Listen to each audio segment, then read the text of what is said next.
Foi. Boa noite, Evelyn. Boa noite. Tudo bem? Tudo jóia. Então vamos para a gravação de mais um vídeo. Bora. E hoje nós vamos falar de Levítico. Nós já demos uma passada em Gênesis, em Êxodo, e agora nós vamos falar do Levítico, correto? Correto. Antes da gente começar, vamos fazer uma oração? Vamos. Então, ora para nós hoje. Não, pode ficar à vontade. Oremos então, meus irmãos. Boa noite a todos. Que a paz de Deus, que transcende todo entendimento, repouse nos seus corações e nos nossos corações também. Amém? Amém. Pai da eternidade, é no nome de Jesus, o teu consagrado Filho, que estamos aqui nessa noite para mais uma vez falarmos da sua doce palavra. Nós te pedimos a luz, a guia do teu Espírito Santo. Nós te pedimos, perdoa-nos, porque somos pecadores. Nós te pedimos, tem misericórdia e abençoa todo homem na terra. Abençoa aqueles que estão nas prisões, abençoa aqueles que estão nos leitos de dores, nos hospitais, lutando contra a morte. Abençoa os médicos, os enfermeiros, abençoa aqueles que estão na rua para poder fazer a segurança da população. Abençoa os governantes nos países, principalmente os que estão em guerra. Quantas vidas estão sendo perdidas nesse momento? Mas nós te pedimos, dá a luz do teu Espírito Santo para os governantes também. Vai nas casas que estão em luto, ó Deus. Quantos que estão sofrendo agora a perda dos seus entes queridos. Abençoa as mães que estão com seus filhos no mundo do crime.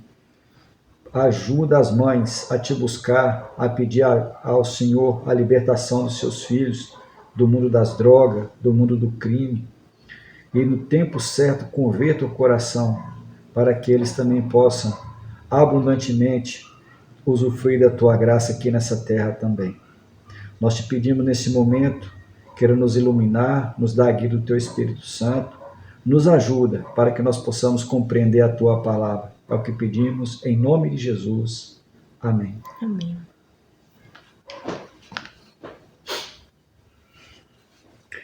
E como a gente havíamos falado que nós íamos fazer assim um panorama do Antigo Testamento, do Novo Testamento, e depois que nós íamos também comentar a respeito de cada livro, né? Sim. Do Pentateuco, dos livros poéticos, dos livros proféticos, dos livros históricos, né? Dos evangelhos do Novo Testamento, enfim, falar até no Apocalipse. Mas não dá para a gente aprofundar, né? A gente Sim. vai fazendo assim um comentário e procurando entender um pouco mais superficialmente, correto? Correto. Da forma que é também empregado nas igrejas, que a gente ouve nas igrejas sem aprofundamento teológico, sem nada disso, sem nenhum debate teológico. Tá bom? Então hoje nós vamos falar do terceiro livro da Bíblia, do Antigo ou do Velho Testamento, correto? Correto. Nós traçamos aqui uma linha do tempo, né? Nós colocamos aqui o marco zero da criação, a partir da criação aqui outro marco zero, que foi o ano Domini, né? O nascimento, o ministério de Jesus, começou a contagem dos tempos novamente, até chegar aqui no ano 2024, que é o ano vigente. Correto? Correto. Então tá bom. Daqui nós passamos todos os livros, né, um panorama, para saber o que são, como eu já falei, para saber quais são os livros, né, do Antigo Testamento que estão dentro do Pentateuco, depois os livros históricos, proféticos, os livros históricos, proféticos e os livros... esqueci, depois se lembrar eu falo. E quando nós viemos aqui para o Novo Testamento, nós falamos a respeito dos livros dos Evangelhos, né, os 4 Evangelhos, Atos dos Apóstolos, a Carta Paulina, Cartas Gerais, então até chegar aqui no Apocalipse. Beleza. Aí nós falamos do Gênesis, né, o primeiro livro da Bíblia aqui, nós falamos do Gênesis. E nós situamos aqui no Gênesis que fala, o livro do Gênesis fala do início, né, da criação até a morte de José. Só que quando a gente passa por o livro de Êxodo, ele também faz parte, né, do Pentateuco aqui, porque ele conta da criação até como que Deus fez para poder separar para ele um povo escolhido, né, povo separado. E que esse povo, ele cresceu muito no Egito, depois saiu do Egito até voltar para a terra de Canaã, né, que era a terra onde Deus havia prometido entregar ao seu povo. Porque para poder constituir uma nação, e é bom que se frise isso, você para poder constituir uma nação, por exemplo, igual, se você olhar no mapa, mais ou menos como que é Canaã, né? A Canaã, ela, ou Israel, né? Ela é isso aqui, e vamos dizer, mais ou menos aqui assim, a faixa de Gaza, né? Que separou hoje a atual Palestina. Então, o que acontece? Para constituir uma nação, precisa de 3 elementos principais, né? Para poder constituir uma nação. Seria povo, terra e lei. Não tem como você ter uma nação sem povo, não tem como você ter uma nação sem terra e nem ter uma nação sem lei. Porque senão vira uma anarquia, né? Aí vira bagunça. Então tem que ter lei. Sim. Essa lei é que estabelece limites, né?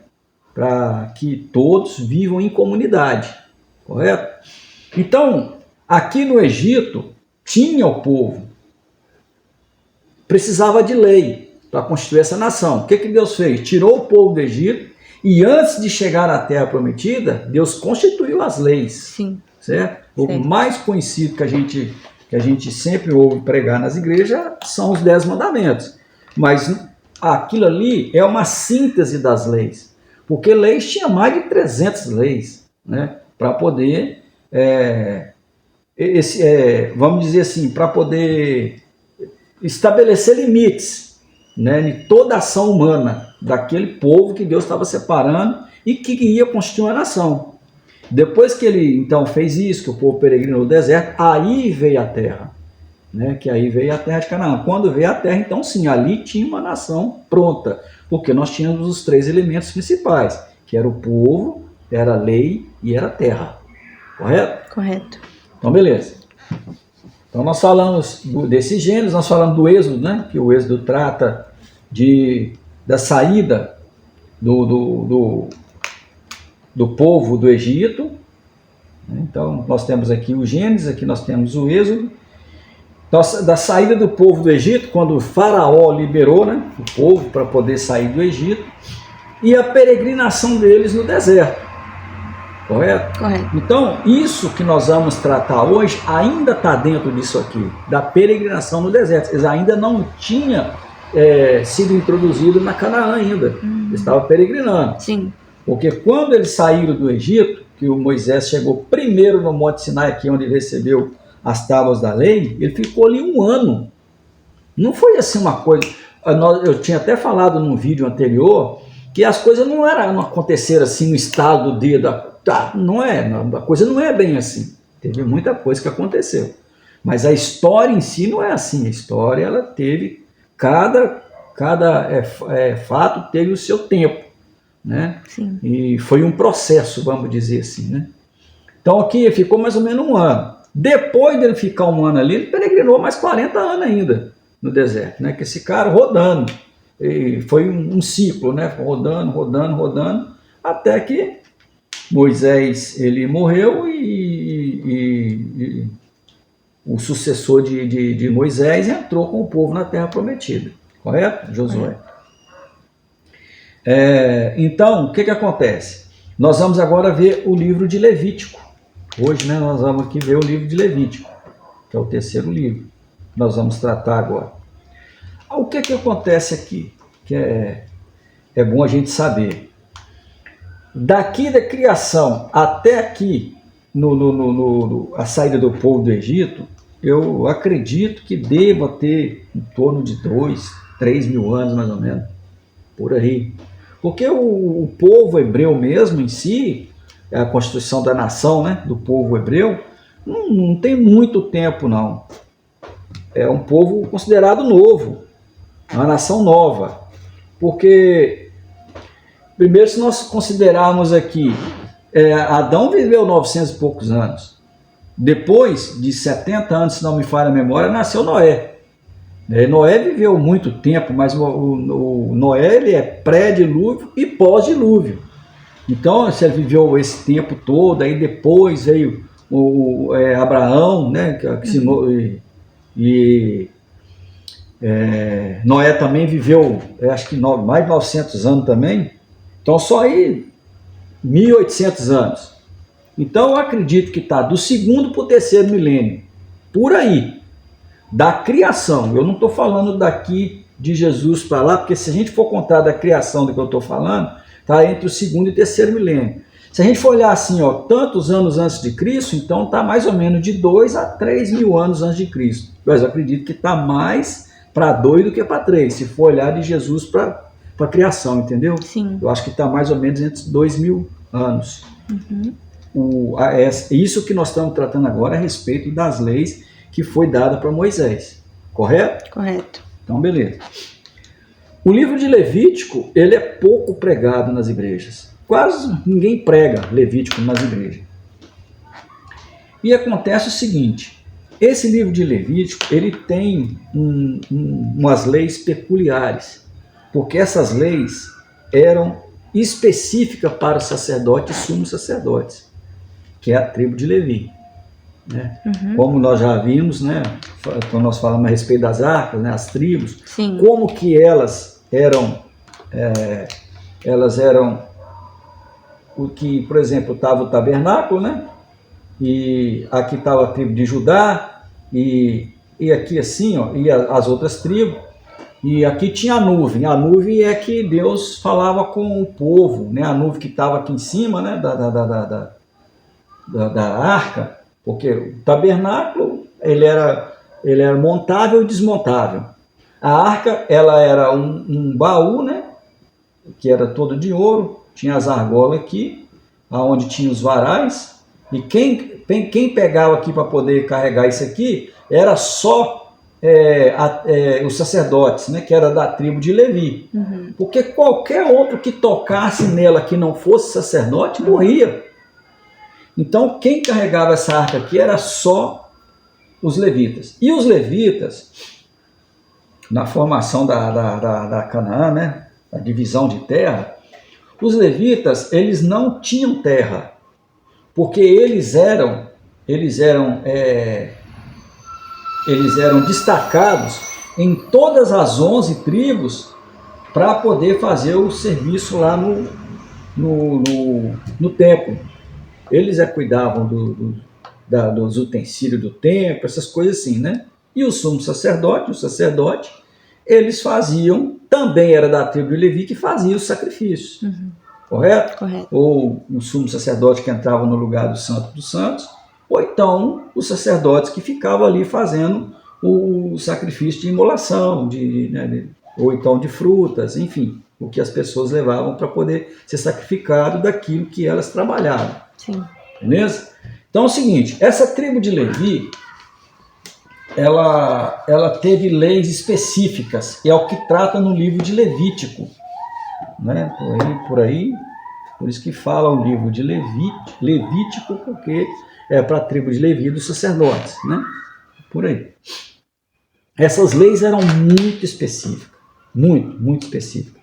E a cobrança, né? Porque até está escrito na Bíblia que quanto maior conhecimento, maior a cobrança. Isso aí é fato. Né? Então a tribo de Levi era que estava mais, não é próxima de Deus, é que se aproximava mais de Deus para poder fazer então o sacrifício de intercessão por eles mesmos e pelo povo. Certo? E essa cobrança era muito forte. Então nós vamos dar uma minuciada um pouquinho no livro de Levi para a gente poder entender um pouco. Aí no finalzinho a gente dá assim um spoilerzinho de algumas coisas que a gente pode falar, né, que não vai abranger muito, que é a nossa finalidade, daquilo que é pregado, ou pode ser pregado na igreja, vamos dizer assim. Né? Sim. Vamos lá, o Levítico capítulo 1 fala o quê? O primeiro versículo. Fala sobre o holocausto. O holocausto, né? Uhum. Então tá. O holocausto ele é mais ou menos baseado naquele de Abraão, né? Quando foi sacrificar Isaac. Todo mundo sabe isso, né? Tem aqui, ó, lembrado como se fosse hoje uma festa junina, como é que fala? A fogueira de São João, né? Colocava a lenha e colocava aqui o animal em cima amarrado, imolava ele, né? Degolava ele e pegava o sangue, aspergia em cima do altar e punha fogo, né? Então, a gordura do animal é que caía no carvão incandescente e subia fumaça. Então, isso aí era o sacrifício. Deus, quando a oferta ela era feita de bom grado, de coração, então Deus agradava que ele sentia, vamos dizer assim, o cheiro suave daquela oferta que foi queimada, né, no altar. Então isso aí era uma coisa muito interessante. Ou da fruta, vamos dizer, que não era só animal, mas a maioria era animal mesmo. E esses animais também não era qualquer animal, não. Era uma coisa muito, muito rigorosa. A gente vai ver isso para frente, então. Sim. Tá, então vamos lá. Capítulo 2 fala de quê? Oferta de cereal.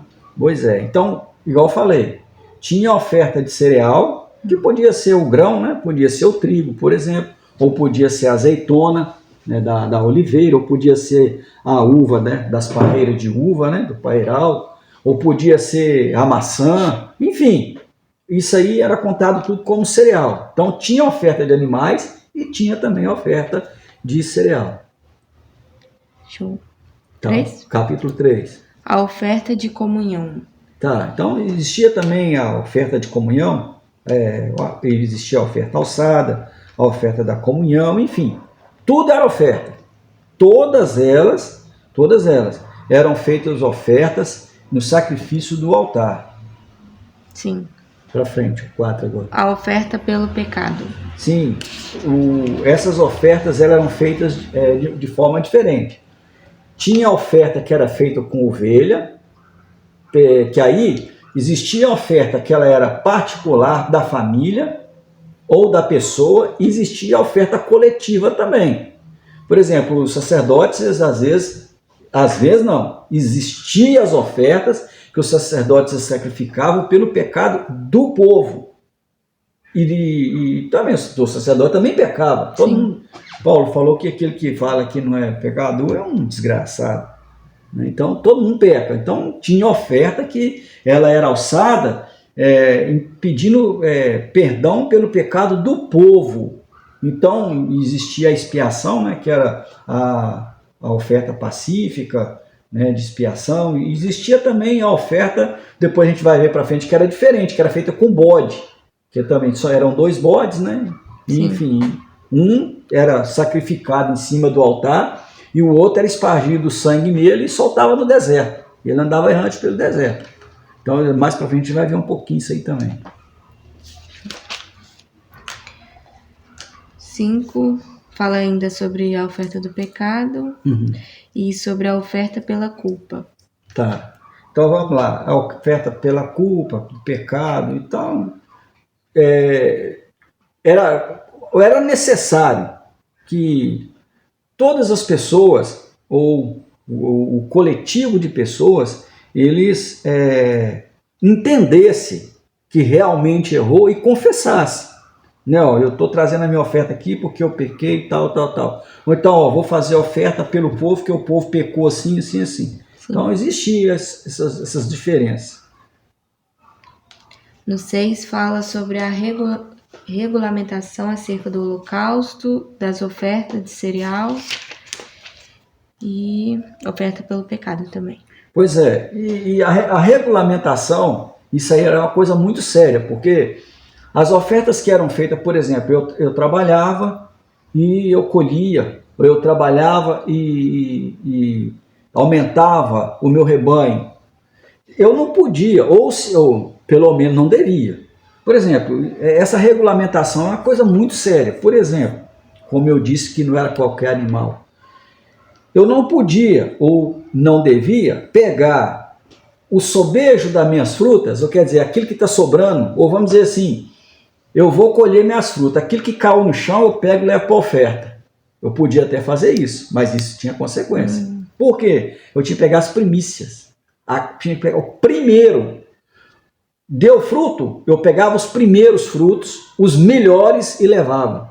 Mesmo que eu tivesse algum problema, eu pensasse assim, eu não vou levar, porque se eu levar, depois eu vou ficar sem fruto bom para vender, porque deu pouco. Não, eu podia até fazer isso, mas depois vinha as consequências. Então existiam essas regulamentações que Deus ele estabeleceu assim. Por exemplo, o animal tinha que ser sem mancha, não podia ser aleijado. Eu poderia pegar um animal meu, por exemplo, eu tenho, meu rebanho cresceu aí, vamos dizer, deu 1000 cabeças durante o ano, que aumentou. Aí eu vou levar um dos animais, da primícia dos primeiros, que nasceu no ano que vem, por exemplo, falar assim, vou pegar aquele ali que tá aleijado, que não vai dar nada nele, não vou levar para sacrificar. Eu podia até fazer isso, mas tinha as consequências. Por quê? Eu tinha que pegar os primeiros, o melhor, e levar para ser sacrificado. E não podia ter mancha. Tinha que ser... A pureza falava a respeito da mancha e não ter nenhum defeito. Nem, por exemplo, ter uma perna torta, ou uma orelha caída. Nada disso. Tinha que ser o melhor. Então, existem essas regulamentações. Sim. Aí já fala no 7 também sobre algumas regulamentações. E no 8, né? Fala sobre a ordenação de Arão e de seus filhos. Sim, foi a ordenação dos sacerdotes, né? Sumo sacerdote. Porque eles tinham que ser ungidos. Né? Os sacerdotes, o sumo sacerdote era ungido. Então, essa ordenação era a unção deles, para poder eles estarem preparados para oferecer o sacrifício. Sim. Arão, da tribo de Levi, foi também eu não sei se ele foi o primeiro, porque Moisés também ele já oferecia oferta a Deus, né? Então, mas que ele foi ordenado, foi. Ele e os filhos dele. Aí nós já vamos para o 9, né? Isso. Capítulo 9. Os sacerdotes começam o seu ministério. Sim, os sacerdotes começaram o ministério do sacerdócio. Né? Então tá, então vamos lá. 10. A morte de Nadab e Abiú. O Nadab e Abiú tiveram um problema muito sério, porque, como eu te disse aqui, quem poderia colocar a mão na arca era só os sacerdotes. Sim. Aí, quando eles teve um problema com os filisteus, que eles foram lá e roubaram, saquearam, levaram a arca, então eles foram lá buscar, porque os filisteus começaram a ter muito problema e tal, e eles viram que é porque tinham pegado a arca, e mandou ir buscar. Então, quando eles vinham trazendo na carroça, os bois vinham trazendo na carroça a arca passou, parece que a carroça passou num buraco, parece, e a arca foi cair. No que a arca foi cair, em vez de eles deixar para o sacerdote pegar, não, eles pegaram e foram segurar ela. Eles morreram na hora, porque eles não eram da tribo de Levi, eles não eram sacerdotes. Não podia pôr a mão, só os sacerdotes podiam pôr a mão. Entendi.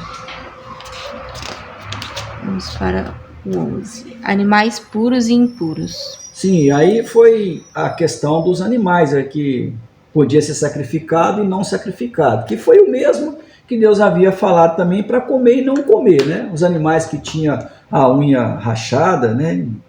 Tem um monte de peculiaridade aí dos animais que podia comer e não podia comer. Da mesma forma que Deus não aceitava o sacrifício de qualquer animal. Tinha que ser o animal que ele tinha estipulado, até chegar lá no Novo Testamento. Depois, quando nós fomos passar lá, que Pedro teve uma visão de um lençol que veio amarrado do céu e tal, aí quando abriu, estava cheio de animal. Aí Deus falou assim, come. Ele falou assim, mas vou comer animal impuro por causa da lei. Aí Deus falou, não tomeis por impuro aquilo que Deus purificou. Aí existe controvérsia aí, mas daí a coisa mudou. Mas antigamente era muito rigoroso. Para frente. A purificação após o parto. Então tinha esse negócio da purificação, não era só após o parto, mas também após o parto, né? Isso aí era uma coisa... Nós não precisamos entrar em detalhe nisso aí não, mas era uma coisa muito rigorosa também a respeito, não só do parto, de doença, por exemplo, da lepra, que na época era muito ocorrente, né? Então tinha essas... O sacerdote não podia, não era só chegar e conversar, entrar na casa, não podia não, tinha lei para isso também. Sim. Leis acerca da lepra, número 3. Acabei de falar também, né, da lei da lepra. Uma coisa, vamos só dar uma ilustração aí, por exemplo. Uma pessoa que era leprosa, então ela vivia à margem da sociedade. Ela não podia ficar nem dentro dos muros da cidade. Por exemplo, Jerusalém. Aqui, ó, Jerusalém. Isso aqui é o muro da cidade, aqui os portões da cidade, vamos dizer assim, né? Então, beleza. As pessoas que tinham lepra, elas não podiam ficar aqui dentro dos muros, ela tinha que ficar aqui, ó, fora dos muros da cidade e viver de esmola, né? Essas pessoas viviam aí. Então, por exemplo, a pessoa morava aqui, aí deu um problema com ela, ela ficou leprosa, ela tinha que sair daqui e viver fora aqui dos muros da cidade. E a lepra, ela pegava como? A lepra, ela era contagiosa, porque ela é na pele. Ah, sim, não era... Então, ferida, né? Sim. Então, por causa disso, era muito contagiosa. Então, se você não tivesse cuidado realmente, podia contagiar uma cidade inteira, matar todo mundo. Então, ficava fora da cidade. Então, a lei do sacerdote aí, que vamos só minuciar um pouquinho isso aí, como foi dos animais e outras coisas aí. Então, por exemplo, essa pessoa que sarou, se essa pessoa sarou da lepra, vem cá, amigo. Se essa pessoa que sarou da lepra, ela podia voltar ao convívio social aqui dentro dos muros da cidade. No entanto, só depois de 15 dias, que para ela... Obrigado, meu bem. Ó, pessoal, o que minha filha trouxe para mim aqui, ó. Eu vou comer, tá? Obrigado, minha filha. Muito bom. Tá bom não, tá ótimo. Obrigado. Então, só depois de um tempo que essa pessoa foi curada, é que o sacerdote podia entrar dentro da casa dela, de 15 dias, se não me falha a memória. Então ele fazia uma purificação na casa, e depois da purificação que ele fazia na casa, aí sim a pessoa podia voltar ao convívio social dentro da casa dele. Mas antes disso não podia, então existia lei para isso. Entendeu? Então, só depois da purificação do sacerdote que a pessoa voltava. Vamos lá. No capítulo 14, a purificação da lepra. A purificação. Tá, mas aí não precisa de minuciar nada disso não. Vamos para frente. 15, impurezas de homens e de mulheres. Essa impureza de homem e mulher, e todo mundo é pecador mesmo, não adianta. Vamos para frente. O dia da expiação. Então, o dia da expiação, como eu havia te falado, o sacerdote ele tinha que fazer 2 trabalhos. Um trabalho com um bode, que ele era imolado, né? Cortava o pescoço de fora e sacrificava ele para poder colocar ele aqui no altar aqui, tacar fogo. O outro bode não. O outro bode, ele era escolhido, tá? A dedo. Isso não era coisa, não era qualquer um, não. Igual eu falei, sem mancha, sem defeito. E o outro bode espargia sangue nele e soltava ele no deserto. E soltava no deserto mesmo, pelo andar errante pelo deserto. E ele levava, era espiado de fora da cidade, era tirado o pecado do povo e colocado em cima daquele bode e soltava ele errante no deserto. É como se ele estivesse levando o pecado do povo. Capítulo 17, a proibição de comer sangue. No 18, as relações sexuais ilícitas. Só um minutinho. Essa do sangue aí, tem muita gente que gosta de comer chouriço, né? Até hoje. Dizem que é uma delícia, que eu nunca comi, né? Mas naquela época era muito rigorosa a questão do sangue também. Tá. Sexo ilícito, né? Não adianta, não precisa nem falar, né? Era o zoologia, né? Zoofenia, sei lá que chama.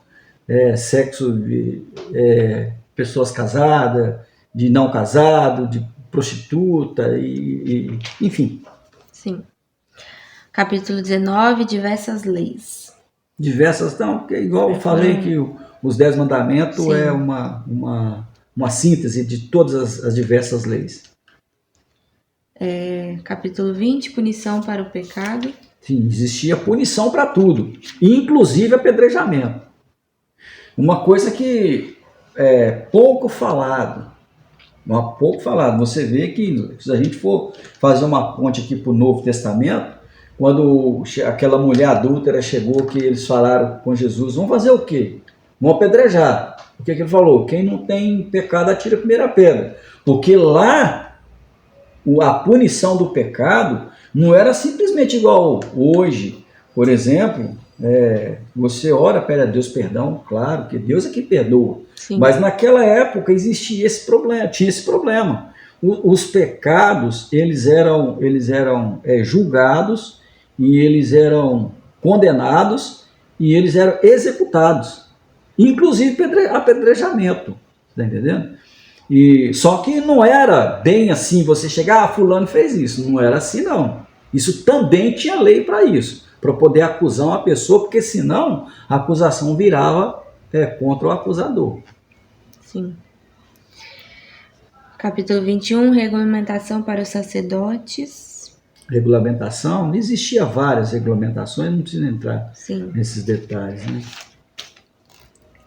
23 fala sobre o sábado, a Páscoa. Sim, instituiu a Páscoa, né? O sábado é o dia do descanso, né? Chamado Dia do Senhor. Hoje, na nossa realidade, hoje é o domingo, né? Sim. Mas naquela época era o sábado. O sábado era o dia do Senhor, o dia do descanso. Aí também fala sobre as festas das semanas, a festa da trombeta. Isso, tudo aí era durante o ano, a gente tem que saber disso, durante o ano tinha as festas, né? Durante de 7 em 7 anos tinha as festas, de 15 em 15 anos tinha as festas, e de 50 em 50 anos também tinha festa. Então, cada festa dentro do seu tempo. Sim. Capítulo 24, o candelabro e os pães sagrados. Sim, o candelabro, todo mundo sabe o que é um candelabro, o utensílio lá do tabernáculo. Sim.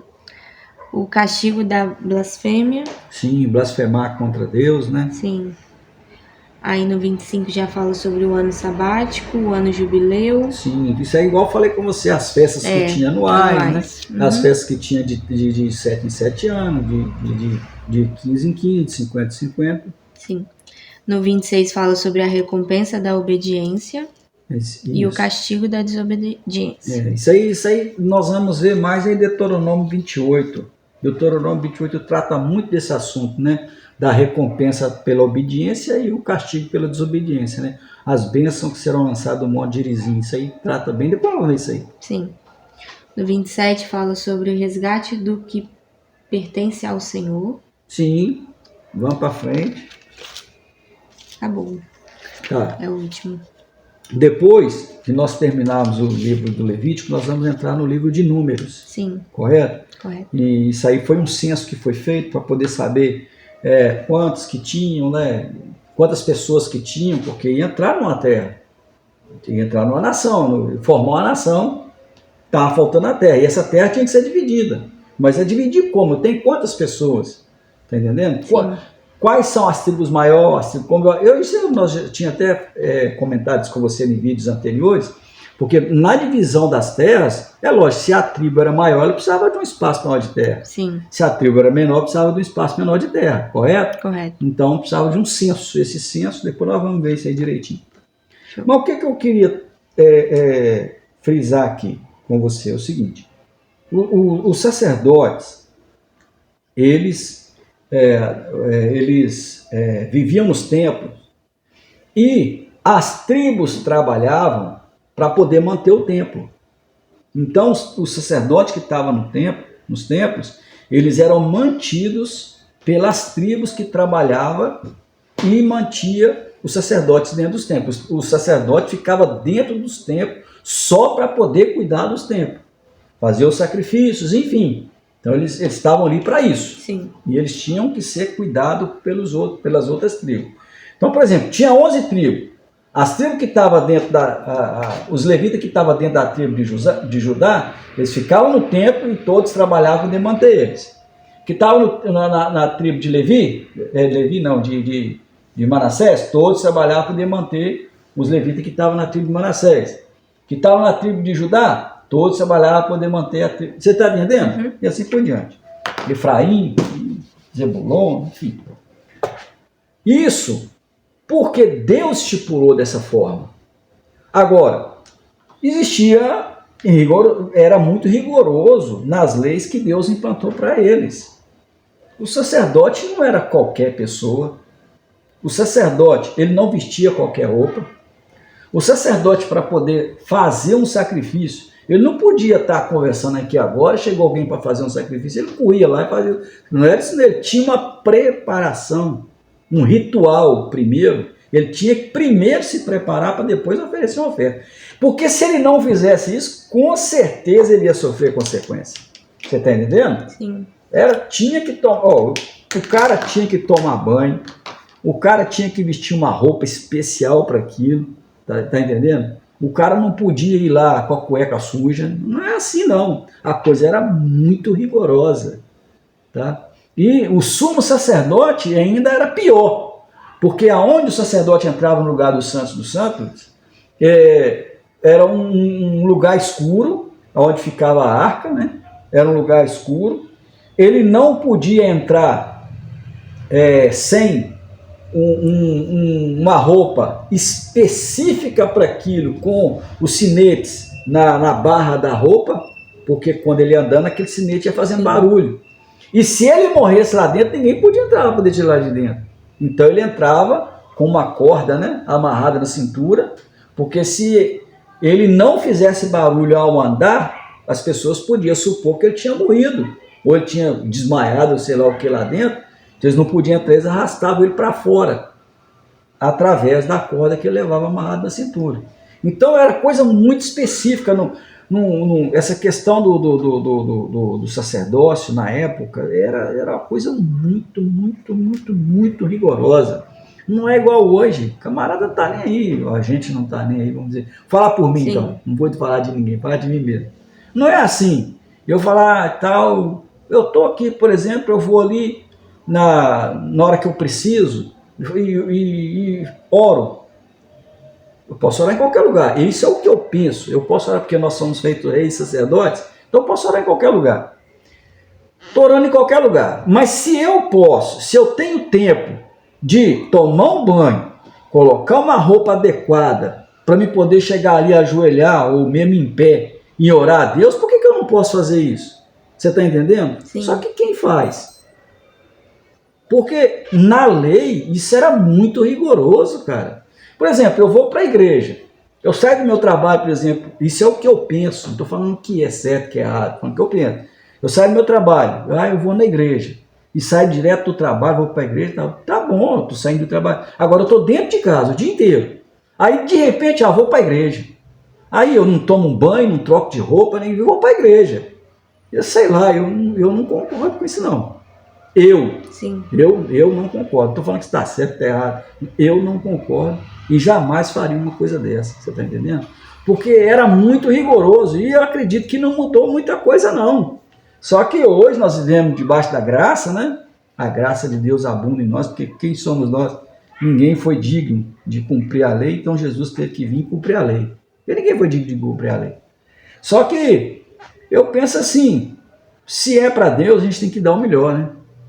Se nós somos feitos reis, sacerdotes, você está doido? Eu acho que isso é muita coisa, não é pouca coisa não. Sim. Muita coisa. Mas depois nós vamos comentar mais coisas, tá bom? Então, em síntese, o livro de Levítico é isso. Né? Ele trata dessas leis, de regulamentações. Quem é que foi separado para poder trabalhar nesse serviço do sacerdócio, né? Serviço levítico, de cuidar nos utensílios do templo, de fazer os sacrifícios, enfim, né? Hoje talvez exista assim, um pouco de confusão, ou não vamos fazer de confusão, uma interpretação errada, que muitas pessoas falam assim que o levita é aqueles que tocam nas igrejas, né, que cuida do louvor e tal. Hoje poderia até ser, que não é, mas poderia ser. Sim. Mas antigamente o serviço do levita era esse aí, cuidado dos utensílios do templo, que coisas que igual a arca só eles poderiam com a mão, e também os sacerdotes cuidado dos rituais de sacrifício. Beleza? Beleza. Alguma dúvida? Não. É um livro muito, muito bacana, mas eu mesmo, particularmente, nasci num berço evangélico, eu estou com praticamente 60 anos, e nunca vi pregar. Sim. Nada disso na igreja, nenhum livro, nenhum versículo de Levítico. Beleza? Beleza. Então tá bom. Espero que vocês tenham gostado. Dê o seu like, compartilhe, né? Faça aí os seus comentários, nos ajuda aí a compartilhar bastante, tá bom? Divulgue aí para nós, para ajudar no canal, e faça o que Jesus falou na Galileia, fique esperto e não bobeia. Boa noite, Eve, boa noite a todos, até o próximo vídeo, tchau. Até.